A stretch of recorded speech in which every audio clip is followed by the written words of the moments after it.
Today I am going to discuss in this video about the multiplication of a vector by a scalar. Already in the previous video, I have discussed about the addition of the vector, then subtraction of the vector, and now multiplication of a vector by a scalar quantity. Suppose if a vector A is multiplied by the scalar quantity K, किसी vector A में किसी scalar quantity के से multiply किया और suppose हमको जो vector मिला वो मिल गया vector R, then you can say vector R is equal to K times of the vector A. Now remember this, after multiplication with this scalar quantity in this vector, again we will get a vector quantity, and suppose that vector quantity r is given by k into a, then you can say the magnitude of this vector r which you are getting after multiplication, the magnitude of this vector r is k times the magnitude of vector a, and the direction of this vector r is same as the direction of vector a. जैसे हम करें ये है vector a और ये हम कहते ये होगा वेक्टर.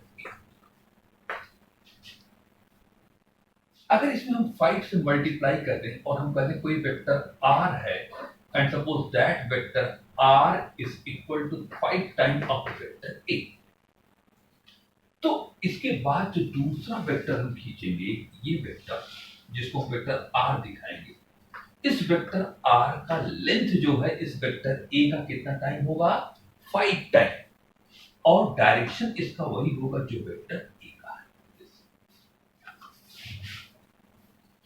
जैसे हम कहते हैं ना momentum p is equal to mass into velocity. तो ये मास स्केलर क्वांटिटी है, वेलोसिटी वेक्टर क्वांटिटी. तो यहाँ पे इस वेक्टर क्वांटिटी में स्केलर क्वांटिटी मास से मल्टीप्लाई किया गया तो हमको क्या मिल गया momentum.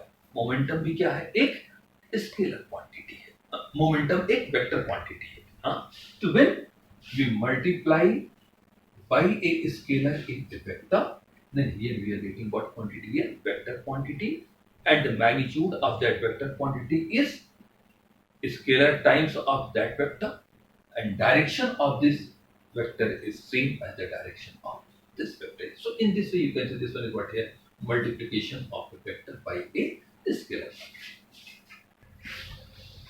quantity. Next one is unit vector. As it is clear by its name, अपने नाम से ही ये बहुत क्लियर है. यूनिट वेक्टर मींस ऐसा वेक्टर जिसका मैग्नीट्यूड कितना हो 1 हो.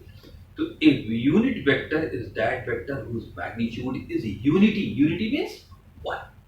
और ये मालूम है जब किसी नंबर को उसी नंबर से हम डिवाइड करें तो हमेशा वैल्यू कितनी आती है 1. जैसे हम 2 को 2 से डिवाइड करेंगे तो 1 मिलेगा. When number is divided by itself, then always you will get the result 1. And what I think, a unit vector is that vector whose magnitude is unity. Unity means 1. So suppose this one is a vector A, और हमको निकालना है unit vector A. तो जब इस vector A को इसी के मैग्नीट्यूड से हम डिवाइड करेंगे, मान लो ये वेक्टर a है और इसका मैग्नीट्यूड है a, तो जब इस वेक्टर a को इसके मैग्नीट्यूड से हम डिवाइड करेंगे तो हमको क्या मिलेगा, unit vector a.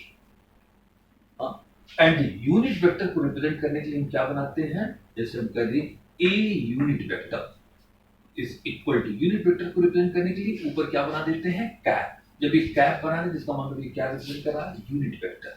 So this unit vector A is equal to vector A and divided by its magnitude. जब किसी वेक्टर को उसी के मैग्नीट्यूड से हम डिवाइड करेंगे तो हमको क्या मिल जाएगा, उसका यूनिट वेक्टर. तो unit vector A is equal to vector A divided by A. Or you can say vector A is equal to, by cross multiplication, A unit vector into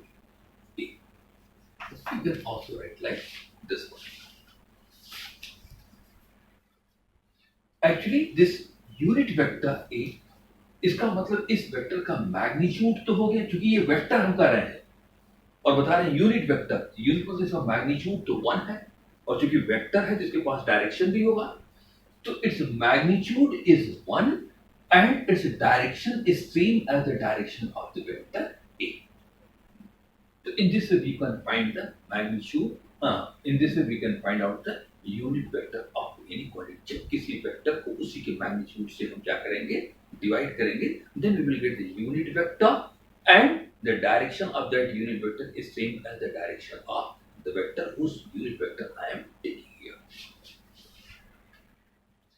Now, next one is orthogonal unit vector. As you know, orthogonal axis like x, y, and z. It means x, y, and z means all these are perpendicular to each other. So, the orthogonal unit vector means in right-handed Cartesian coordinate, the unit vector along x-axis, along y-axis, and along z-axis is taken as I cap. इसका मतलब x axis के अलावा हम क्या ले रहे हैं unit vector आई cap. तो ये मत कहिएगा इस आई कैप का मैग्नीट्यूड आई है, नहीं, आई कैप पूरा एक यूनिट वेक्टर है और यूनिट वेक्टर का मैग्नीट्यूड कितना होता है 1। It means along x axis the unit vector is represented by I cap, along y axis the unit vector is represented by j cap, and along z axis the unit vector is represented by k cap. So, along x, y, and z axis of a right-handed Cartesian coordinate system, the unit vector are taken as I cap, j cap, k cap. फिर मैं बता दूं, यहाँ पे I cap या j cap या k cap का magnitude 1 है। ये मत समझिएगा कि इसका मैग्नीट्यूड I cap, जैसे हमने यहाँ कहा था जो वेक्टर A का मैग्नीट्यूड A है, ठीक, लेकिन यहाँ पे मत कहिएगा यूनिट वेक्टर I cap का मैग्नीट्यूड आई है, क्योंकि यूनिट वेक्टर जब हम कह दिए हैं जिसका मतलब है कि इसका मैग्नीट्यूड कितना हो चुका है 1 है। तो in this way we will represent the unit vector along X Y and Z axis. Now next topic is resolution of a vector, and this resolution of a vector is also called rectangular component of a vector in a plane. किसी vector का हम जो component निकालें, component मतलब उसके part निकाल रहे हैं, some part along x-axis and some part along y-axis, but the sum of these two part is equal to again that component, that vector. जैसे हम कहें, let OX and OY, suppose x-axis, y-axis and xy is a plane, and in this plane we draw a vector A, and suppose that vector A is represented by OR. हम मान रहे हैं कोई vector A represent किया गया है in this plane XY में। XY plane मतलब एक हमने एक्सिस X खींचा, दूसरा Y, और ये पूरा XY प्लेन मिल गया, and A vector A is represented by the arrow OR, and now from the head of this vector A, when we drop the perpendicular on OX axis, suppose it touch the OX axis at this point P. Then from O to P, जहां ये इसको touch किया perpendicular drop करने पे, from O to P, it means this arrow from O to P represent component of vector A along x-axis, which is represented by vector AX. और ये vector AX क्या बता रहा है, इस vector A का component किसके along x-axis के along. And again when we drop the perpendicular from head of this vector A on y-axis, means on OY. Suppose it cut the OI axis at point Q. So from O to Q, this one represents what here? Component of vector A along y-axis, which is represented by AY. And you know, if you apply the parallelogram law of vector addition, and when you will apply the parallelogram law of vector addition, then you can say this vector AX, which is the component of vector A along x-axis, this vector AY, which is also the component of vector A along y-axis, and then their resultant is given by what here? This vector A. It means if the two vectors are represented by two adjacent side of a parallelogram started from same point, then the resultant is given by the diagonal of that parallelogram which is started from the same point. It means this vector A, you can write this vector A is equal to sum of vector AX plus vector AY. Also you can prove it by the triangle of vector addition. कैसे? देखिए ये है vector AX, ये हो गया, और चूंकि ये है वेक्टर AY, यहां से यहां तक AY, तो यहां से यहां भी कितना हो जाएगा AY, और दोनों पैरेलल हैं। अगर ये वेक्टर AY है तो ये भी वेक्टर किसके बराबर होगा? वेक्टर AY के। You can write this one also vector AY, अगर ये इसके बराबर है। And now you apply the triangle law. अब देखिए OP और PR दो रेगुलर साइड हो गए इस ट्रायंगल OPR के, तो आप कर सकते हैं vector AX plus vector AY to regular side of this triangle. Their resultant is given by the third side of the triangle taken in what order? Reverse order. Then you can say vector A is equal to vector AX plus vector A. It means अगर ये दोनों vector A के component हैं तो इनका vector sum इसी vector के बराबर होगा, vector AX plus AY. This can also be written in terms of I and J. अभी हमने बताया है कि x एक्सिस के नाम हम यूनिट वेक्टर क्या लेते हैं? I कैप, और y एक्सिस के नाम हम यूनिट वेक्टर क्या लेते हैं? J cap. हाँ, यूनिट वेक्टर का मतलब जिसका मैग्नीट्यूड कितना हो, 1 हो। तो this one can be also represented in terms of their I unit vector means I cap and J cap. Now you see, since along x-axis unit vector क्या है? I cap, और हमको क्या लिया है मैंने इस एक्सिस के अलावा? हमारा वेक्टर क्या है? Vector AX। इसका मतलब वेक्टर AX को इसी के मैग्नीट्यूड AX से हम डिवाइड कर दें तो हमको क्या मिल जाएगा? एक यूनिट वेक्टर मिलेगा, और वो यूनिट वेक्टर किसके एक्सिस के लॉन्ग? क्योंकि AX किस एक्सिस के लॉन्ग है? X एक्सिस के लॉन्ग, और मैंने बताया था कि X एक्सिस के लॉन्ग यूनिट वेक्टर क्या लेते हैं? I cap. तो वेक्टर AX को जब हम AX से डिवाइड कर देंगे तो हमको क्या मिल जाएगा? I cap. or you can say vector AX is equal to, by cross multiplication you can write AX into I cap. Similarly, vector AY upon its magnitude AY, अगर इस वेक्टर AY को इसी के मैग्नीट्यूड AY से divide करेंगे तो इसके अलावा हमको यूनिट वेक्टर मिल जाएगा, and that unit vector along y axis represented by J cap. तो you can say vector AY is equal to AY into J. And now at place of vector AX and vector AY in this formula, you can write AX I cap and AY J cap. So finally you can write here this vector A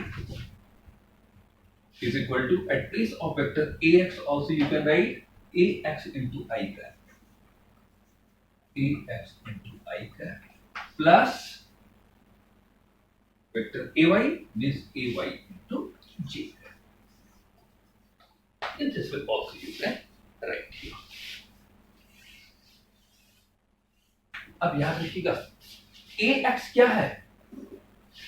magnitude of vector A along X axis. I cap क्या बता रहा है? ये किसका मतलब? ये unit vector है जिसका डायरेक्शन किसके along है? X axis. तो AX and AY be the component of this vector A along X axis and Y axis.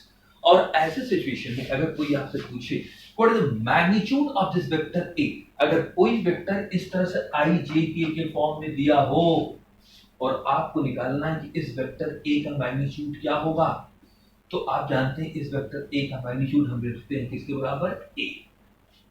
लेकिन केवल A लिख के मत छोड़ दीजिएगा, अब ये A होगा किसके बराबर इनके टर्म में? तो this A is equal to, simply आप लिखिएगा रूट आई कैप के साथ जो मैग्नीट्यूड है उसको ले लीजिए, यहाँ लिख लेंगे 8x और इसका स्क्वायर कर लीजिए, प्लस j के साथ जो मैग्नीट्यूड है j कैप इसका स्क्वायर कर लीजिए।